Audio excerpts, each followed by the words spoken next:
उधर छत्तीसगढ़ में हाथियों का उत्पात थमने का नाम नहीं ले रहा है। एक बार फिर हाथियों ने 3 गांवों में उत्पात मचाया है। प्रशासन की ओर से हाथियों की हाईटेक निगरानी की बात की जा रही है, लेकिन सारे दावे फेल नजर आ रहे हैं।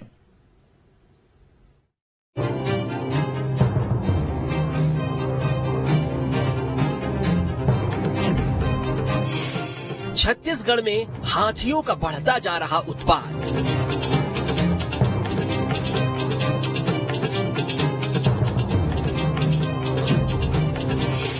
हाथियों के हमले रोकने का नहीं है ठोस प्लान।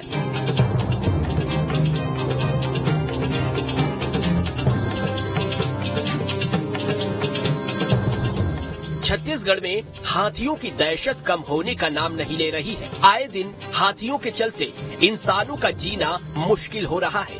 यहाँ हाथियों और इंसानों में संघर्ष बढ़ता जा रहा है। हाथियों की निगरानी के दावे तो किए जा रहे हैं, लेकिन धरातल पर वो दावे फेल होते नजर आ रहे हैं। 3 दिनों में अलग अलग जिलों में हाथियों के हमले में 3 लोगों की मौत हुई। बलरामपुर, मरवाही और सरगुजा में हाथियों ने 3 युवकों को कुचल दिया है। बलरामपुर में एक चरवाहे को कुचला, मरवाही में हाथियों ने घरों में तोड़फोड़ की, जशपुर में एक हाथी ने 6 घरों को तोड़ा। राज्य सरकार के द्वारा मानव हाथी द्वंद्व को रोकने के लिए लगातार प्रयास किए जा रहे हैं। आधुनिक तकनीकों का इस्तेमाल किया जा रहा है। ड्रोन से निगरानी की जा रही है। एलिफेंट अलर्ट ऐप के माध्यम से ग्रामीणों को हाथियों की आने की पूर्व सूचना दी जा रही है। कोटवार वन समिति, ग्राम समिति भी इस काम में लगातार लगे हुए हैं। वन विभाग अमला भी सक्रियता से काम कर रहा है। छत्तीसगढ़ में हाथियों ने जिस प्रकार से ग्रामीणों को मारा है, उनकी घरों को, फसलों को नुकसान पहुंचाया है, शायद छत्तीसगढ़ के इतिहास में कभी न हुआ।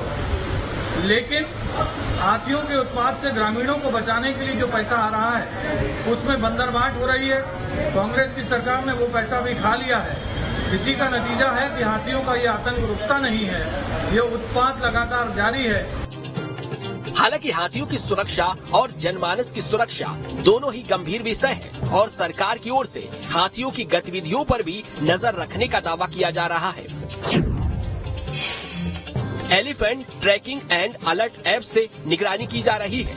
ऐप से हाथियों की गतिविधियों पर नजर रखी जाती है। ऐप के जरिए ग्रामीणों को अलर्ट किया जाता है। 10 किलोमीटर के दायरे में हाथियों की गतिविधि का पता चलता है। कॉल, SMS और व्हाट्सएप पर भी अलर्ट किया जाता है। तो फिर सवाल है कि आखिर क्या वजह है कि इतनी हाईटेक निगरानी के बाद भी हाथी गांवों में घुस रहे हैं और उत्पात भी मचा रहे हैं। भले अलर्ट सिस्टम है तो अलर्ट सिस्टम आपको अलर्ट कर रहा है। अलर्ट करने के बावजूद भी अगर आप अंदर जाएंगे जंगल के अंदर में और अलर्ट नहीं होंगे तो वो तो फैटल ही है। अभी जो चरवाहे की बात हुई है कि चरवाहे की डेथ हो गई है, वो जब वहां पर चराने के लिए लेके गया था, तो आपको नहीं जाना है हाथी प्रभावित क्षेत्र में। आपको ये भी मालूम होना चाहिए कि वो आसपास में है और वो बहुत फास्ट चलता है। आपका अलर्ट सिस्टम बता देगा, जब तक आप समझेंगे, करेंगे, तब तक के वो कई किलोमीटर चल जाएगा।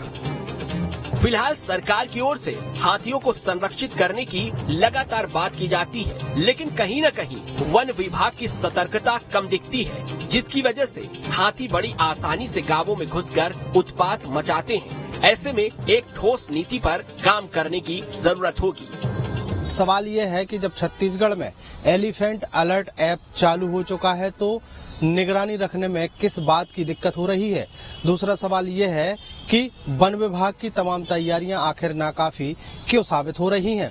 इस पूरे मामले में छत्तीसगढ़ के सियासतदां एक दूसरे पर आरोप प्रत्यारोप लगाते हुए नजर आ रहे हैं, लेकिन एक्सपर्ट अभी भी वही बात कह रहे हैं कि हाथियों को किसी भी परिस्थिति में रोका नहीं जा सकता। सिर्फ और सिर्फ आम लोगों को उससे खुद ही बचने की जरूरत है। वीडियो जर्नलिस्ट प्रमोद देवांगन के साथ अंकुश शर्मा, न्यूज स्टेट मध्य प्रदेश, छत्तीसगढ़।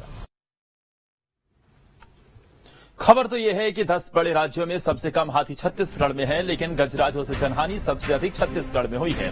छत्तीसगढ़ में आज की स्थिति में 247 हाथी हैं। बीते 3 सालों में इन हाथियों ने 200 लोगों की मौत के घाट उतार दिया।